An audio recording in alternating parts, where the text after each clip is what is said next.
one of the things that I've discussed in the past with Mitch, Joel, for instance, is the incredible need that across all markets, including even markets where the market are more penetrated, like the US and the UK, the incredible need of educating consumers and marketers on the e-market.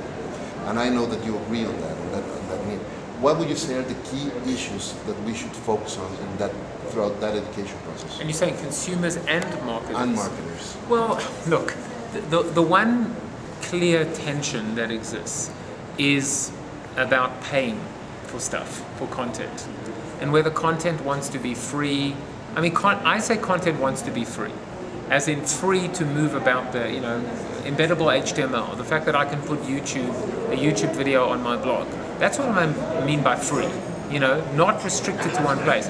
But I do believe, and I always have believed, that consumers will pay for value with their time or their money. The problem, I think, is we're starting to see absolutely consumers paying with their money. It's called the App Store on iTunes. People are paying for content, for great applications.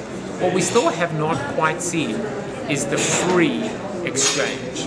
And I think maybe what we're going to need to do is to start bringing consumers and marketers in the same room together and talking about, honestly, how to find a middle ground.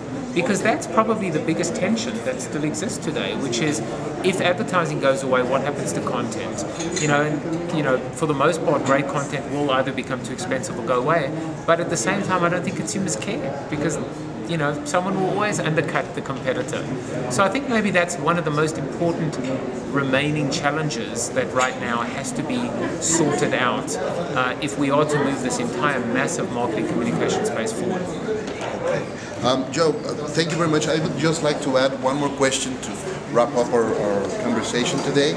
As I introduced you, I mentioned your two previous books, Life After the 32nd Spot and Join the Conversation. And I know that you have a new one in the works. Would you care to give us a preview, elaborate on what that is going to be about? For some reason, I've told people, but only on a one-on-one basis. I haven't shared the name. No one even knows the name of the book. I think you might know the name of the book. But what I will do today is talk a little bit about what the book is about. I think that the third book is almost chapter 3 in the trilogy. It is in a way not a sequel, but I don't know what's a triquel. It does follow Join the Conversation, but it's not really a sequel to Join the Conversation. I think it's the evolution of thinking. So in the first book, I kind of said, traditional advertising and media is the enemy, and the hero is new media and emerging and non-traditional. In the second book, I said actually all of communication is the enemy and conversation is the new hero, in a sense.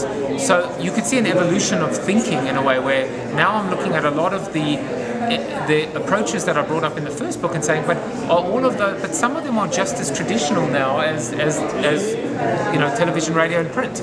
In my third book, I'm not really saying anything is the enemy, but I'm trying to actually say, well, what comes next? If conversation is a better way, if conversation comes next in terms of follows communication, passing the torch or the baton in a relay race, this idea of communication tries to get our foot in the door, conversation, our consumers open the doors and they say, come on in. I was thinking to myself, who are we really having conversations with? And the answer is our customers. Those are the people that matter, those are the people that count, and those are the people that really care to have conversations with us. So the third book is going to be focusing on customer experience and customer service and how we can really mobilize and focus these conversations with our lifeblood, which is our customers. Because without our customers, we have no business. And we continue still to chase, and acquire customers, but we're not doing a good enough job to retain them. My third book is going to focus on all of those 3 areas, and basically, you're the first to find out about that.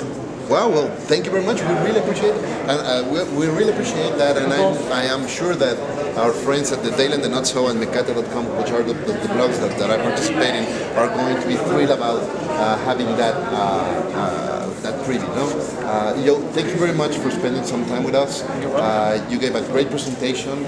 I know we're in for another one, so really glad to have you here. Thank you very much, and we'll be seeing you soon. Thanks.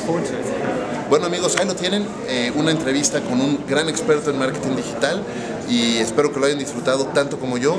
Muchísimas gracias también a Ebert Hernández, lo pueden seguir como @Ebert Hernández en Twitter, a Joseph lo pueden seguir como @Jaffe también en Twitter y seguramente si googlean a cualquiera de los dos los van a encontrar toda su información.